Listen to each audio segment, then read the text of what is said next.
International list format throws a range error on empty arrays. Uncaught, it crashes your entire app. You fix it with one simple guard clause. Begin a try block to safely execute code that may throw an error during list formatting.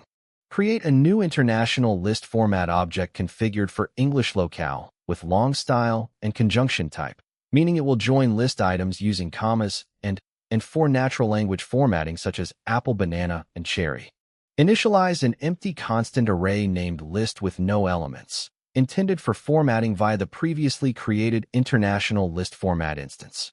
Invoke the format method of the formatter object with the empty list as its sole argument, which attempts to produce a human-readable string representation from an empty collection. Enter the catch clause to handle any exceptions thrown within the try block, capturing the thrown error in the local identifier E for inspection. Test whether the caught error's name property equals the string range error, ensuring this block only responds to formatting errors caused by invalid input, like an empty array. Log a user-facing descriptive message indicating that formatting failed due to the absence of list items, though note the string omits a space between array and no.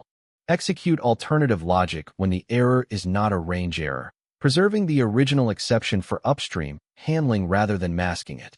Re-raise the original error object E captured in the catch block, ensuring only non-range error exceptions escape this handler unchanged.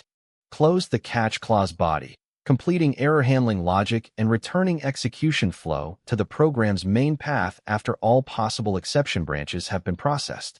This statement moves the program flow forward and contributes to the final behavior of the code.